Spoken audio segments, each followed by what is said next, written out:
வணக்கம். பாரம்பரிய வைத்தியர் நெல்சன் ராஜ். இந்த துத்தி அப்படிங்கிற ஒரு செடியை பற்றி கேள்விப்பட்டிருப்பீங்க, நிறைய பேர் பார்க்கவும் செய்திருப்பீங்க. பார்த்துருக்கலாம். தோட்டந்தொரப்புல எல்லாம் அதிகமாக புதர் செடியாக வளரக்கூடியது. அதில் ஒரு விசேஷம் இருக்கிறது. என்னன்னு கேட்டால், நான் ஏற்கனவே கூறியிருக்கேன் உங்கள்கிட்ட, தாவரங்களில் எல்லாத்துலேயுமே கனிம பொருட்கள் இருக்கிறது.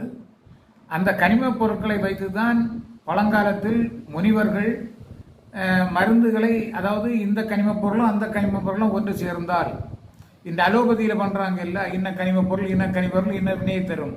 அதுபோல் அந்த கனிம பொருள், அந்த செடியில் இருக்கும் கனிம பொருளும் இந்த செடியில் இருக்கும் கனிம பொருளும் இன்னொரு செடியில் இருக்கும் கனிம பொருளும் ஒன்று கூடி இன்னென்ன அளவுகளில் ஒன்று கூடினால் இன்ன வினையை தரும் அப்படிங்கிறத மருத்துவம். அதை கண்டுபிடித்து எழுதியிருந்தார்கள். இதில் இந்த துத்தியில் ஒரு கனிம பொருள் இருக்குது, உப்பு. எல்லாமே அந்த கனிம பொருளெல்லாம் உப்புன்னு தான் சொல்லுவாங்க. பாரம்பரிய மருத்துவத்தில் உப்பு இருக்குது. அந்த உப்பு எப்படி எடுக்கிறதுனா, தோட்டங்களில் இந்த துத்தி செடியை வெட்டியே விட்டுட்டு இருப்பாங்க, புதர் புதர் புதர் புதர்னு.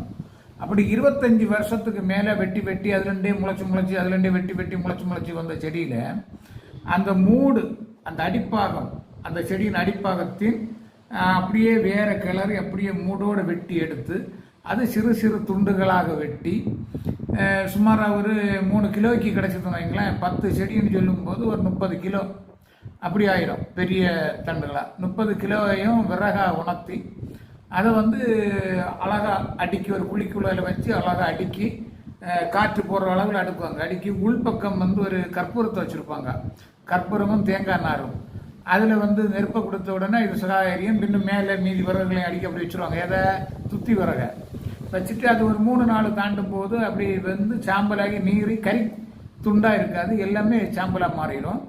அந்த சாம்பலை அப்புறம் எடுத்து ஒரு பெரிய அண்டாயில் போட்டு அதில் தண்ணீர், பாதி அளவு தண்ணீரை விட்டு நல்லா அடித்து கலக்கி திரும்ப கலக்கி விட்டுட்டே இருப்பாங்க. அப்படி ஒரு 1/2 மணி நேரம் நல்லா அடித்து கலக்கின அப்புறம் அந்த அப்படி கலக்கி அப்படி சுட்டு நிற்கிறதுக்கு முன்னாடி நம்ம இந்த மாவில் அரைக்கிற சல்லடை இருக்குல்ல, அந்த சல்லடையை வச்சு அப்படியே அந்த தண்ணிக்கு மேலே நிற்கிற தூசி, துரம்பு, சின்ன சின்ன கறித்துண்டுகள் எல்லாத்தையும் அப்படியே வடிகட்டி அப்படியே இழுத்து எடுத்துருவாங்க.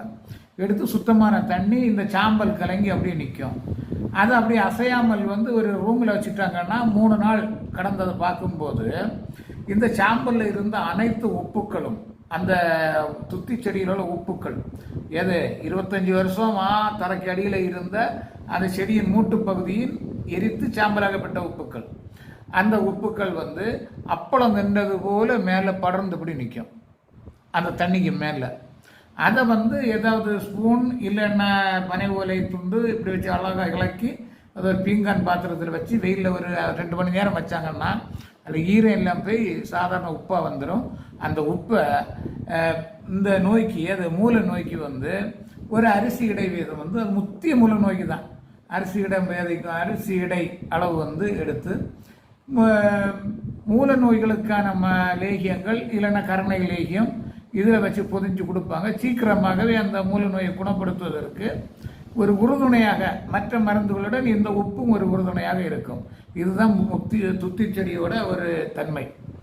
ஆனால் இப்போது ஒரு போலி நடவடிக்கைகள், செய்திகள் என்னன்னு கேட்டால், அந்த துத்தி இலையை அரிசி சாப்பிட்டா மூல நோய் குணமாகணும்.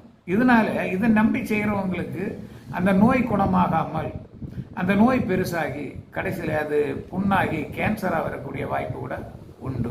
காரணம் என்னன்னு கேட்டால், நான் இதில் நான் ஒரு பாரம்பரிய வைத்தியர். என்னுடைய இது 10 தலைமுறைன்னு சொல்கிறேன், அதுக்கு மேலே இருக்கலாம்.